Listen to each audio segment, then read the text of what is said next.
Hello everyone, இன்னைக்கு வந்து நம்ம என்ன பண்ணலாம்னா கார்ப்பரேட் ஆக்ஷன்ஸ் அப்படின்னா என்ன அப்படிங்கிறத பற்றி பார்க்கலாம். ஃபர்ஸ்ட் பேசிக்காக கார்ப்பரேட் ஆக்ஷன்ஸ்னா என்ன?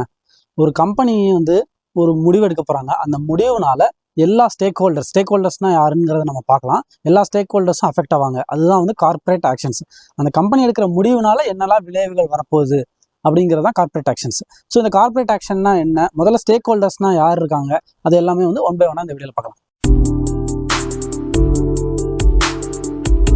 ஸோ ஃபஸ்ட்டு வந்து ஸ்டேக் ஹோல்டர்ஸ்லாம் யாருன்னு பார்க்கலாம். ஸோ வந்து அந்த கம்பெனி வந்து போர்ட் ஆஃப் டைரக்டர்ஸ்னு ஒருத்தங்க இருப்பாங்க. ஸோ இந்த போர்ட் ஆஃப் டைரக்டர்ஸுங்கிறவங்க தான் வந்து முடிவு பண்ணுவாங்க அந்த கம்பெனி வந்து அடுத்து என்ன பண்ண போகுதுங்கிறது. இவங்க தான் வந்து இந்த கார்ப்பரேட் ஆக்ஷன்ஸ் எல்லாத்துக்கும் ரெஸ்பான்சிபிள். இதில் வந்து பார்த்தோம்னா யாரெல்லாம் வந்து ஸ்டேக் ஹோல்டர்ஸ். ஸோ அந்த ஸ்டேக் ஹோல்டர்ஸில் வந்து என்ன சொல்லுவாங்க, ஷேர் ஹோல்டர்ஸ் தான் ஸ்டேக் ஹோல்டர்ஸ்னு சொல்லுவாங்க. ஸோ யார்? ஃபாரின் இன்ஸ்டிடியூஷனல் இன்வெஸ்டர்ஸ், எஃப்ஐஐன்னு சொல்லுவாங்க. வெளிநாடு கம்பெனி வந்து முதலீடு பண்ணாங்கன்னா அவங்க தான் வந்து ஃபாரின் இன்ஸ்டிடியூஷனல் இன்வெஸ்டர்ஸ். இந்தியாவிலேயே இருக்கிற பெரிய இன்சூரன்ஸ் கம்பெனி அந்த மாதிரி பெரிய பெரிய கம்பெனிஸ்லாம் இன்வெஸ்ட் பண்ணாங்கன்னா அவங்க தான் வந்து டொமஸ்டிக் இன்ஸ்டிடியூஷனல் இன்வெஸ்டர்ஸ், டிஐஐன்னு சொல்லுவாங்க. ஸோ இதை தவிர்த்து நம்மள மாதிரி இருக்கிற பொதுமக்களும் ஒரு பப்ளிக் லிமிடெட் கம்பெனியில் நம்ம இன்வெஸ்ட் பண்ணுவோம். ஸோ நம்மளாம் வந்து ஜென்ரல் பப்ளிக்.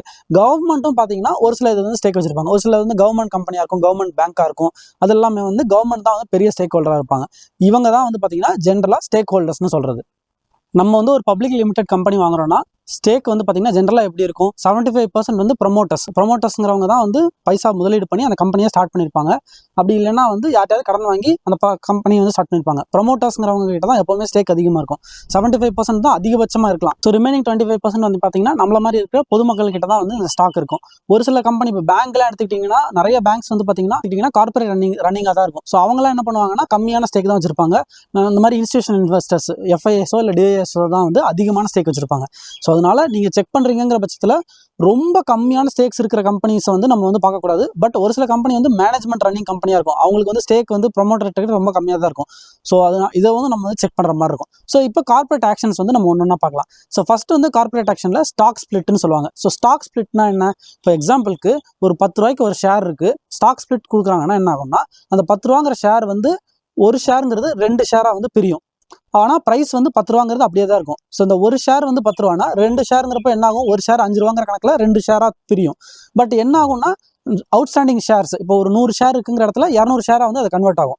அவ்வளோதான் டிஃபரன்ஸே தவிர அந்த கேபிட்டலில் சேஞ்சஸ் எதுவும் நடக்காது. பட் வந்து பொதுமக்கள் இப்போ நீங்கள் இந்த கம்பெனியாக பார்த்ததில்ல ஒரு 1000 ரூபாய்க்கு பார்த்துட்டு இருக்கீங்க, ஸ்டாக் ஸ்பிளிட் ஆகுதுன்னு வச்சுக்கோங்களேன். அப்போ என்ன ஆகிடும், அந்த கம்பெனியோட ப்ரைஸ் வந்து 500 ரூபான்னு சொல்லிட்டு மாறிடும். அப்போ என்ன ஆகும், திடீர்னு உங்களுக்கு பார்க்கறதுக்கு ரொம்ப அட்ராக்டிவாக தெரியும். அதனால புதுசாக வர்றவங்க என்ன பண்ணுவாங்க, நிறைய இன்வெஸ்ட் பண்ண ஆரம்பிச்சிருவாங்க.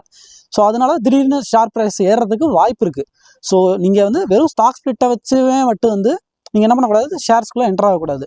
எல்லா ரீசன்ஸும் நம்ம செக் பண்ணிட்டு தான் வந்து என்டர் ஆகணும். ரெண்டாவது வந்து பார்த்தீங்கன்னா டிவிடன்ஸ்னு சொல்லுவாங்க. ஸோ டிவிடன்ஸ்னா என்ன? இப்போ போர்ட் ஆஃப் டைரக்டர்ஸ் வந்து 2 ரூபாய் டிவிடெண்ட் வந்து அப்ரூவ் பண்ணுறாங்கன்னு வச்சுக்கோங்களேன். அப்போ அந்த பர்டிகுலர் குவார்ட்டருக்கு எக்ஸ் டேட்னு ஒன்று அனௌன்ஸ் பண்ணுவாங்க. அந்த எக்ஸ் டேட்டுங்கிறதுக்கு எக்ஸ் டேட்னா என்னன்னா ஒன்றும் இல்லை, இந்த டேட்டுக்கு முன்னாடி யாரெல்லாம் வந்து அவங்க டிமேட் அக்கௌண்ட்டில் இந்த பர்டிகுலர் ஷேர் இருக்கோ அவங்க எல்லாருக்கும் எவ்வளோ டிவிடெண்ட் கொடுக்குறாங்க, 2 ரூபாய். ஸோ அப்போ 2 ரூபாய் வந்து யாரெல்லாம் இந்த ஷேரை வந்து இந்த டேட்டில் வச்சிருக்காங்களோ அவங்கெல்லாம் கொடுத்துருவாங்க.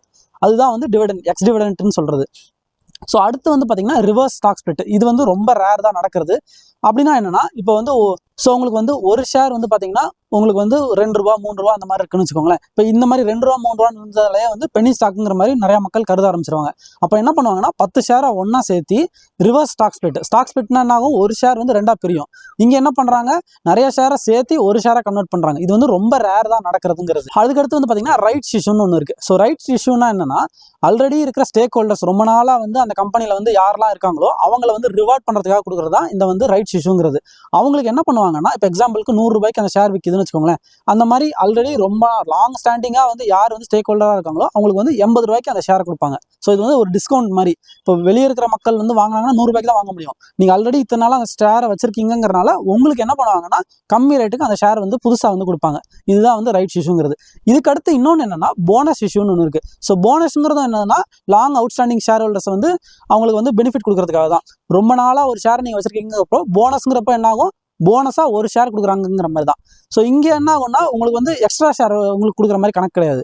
இப்போ 100 ரூபாய் இருக்குங்கன்னா உங்களுக்கு போனஸ் ஷேர்னு கொடுக்குறப்போ ஒரு ஷேர் 100 ரூபானா இப்போ 2 ஷேரை கொடுக்குறப்ப என்ன ஆகும், ஒரு ஷேர் 50 ரூபான்னு கணக்கு வச்சு 2 ஷேராக கொடுப்பாங்க. ஸோ அதுதான் வந்து உங்களுக்கு போனஸ் ஷேர்னு சொல்கிறது. ஸோ இந்த மாதிரி எல்லா கார்ப்பரேட் ஆக்ஷன்ஸுக்கும் வந்து பார்த்தீங்கன்னா ரேஷியோஸ் கொடுப்பாங்க. இப்போ எக்ஸாம்பிளுக்கு போனஸ் வாங்குறீங்களோ இல்லை வந்து ரைட்ஸ் இஷ்யூவோ இந்த மாதிரி இதுக்கெல்லாமே வந்து 1:2, 2:1 அந்த மாதிரி வந்து ரேஷியோஸ் கொடுப்பாங்க. அந்த ரேஷியோ பேஸ் பண்ணி தான் வந்து உங்களுக்கு எவ்வளோ ஸ்டாக்ஸ் அலோகேட் ஆகுதோ இல்லை எவ்வளோ ஸ்டாக்ஸ் வந்து உங்களுக்கு வந்து மெர்ஜ் ஆக போதோ அது எல்லாமே கொடுப்பாங்க. ஸோ இதுக்கு அடுத்து நமக்கு தெரிஞ்சுக்க வேண்டியது என்னன்னா மெர்ஜர்ஸ் அண்ட் அக்வசிஷன்ஸ்னு சொல்லுவாங்க.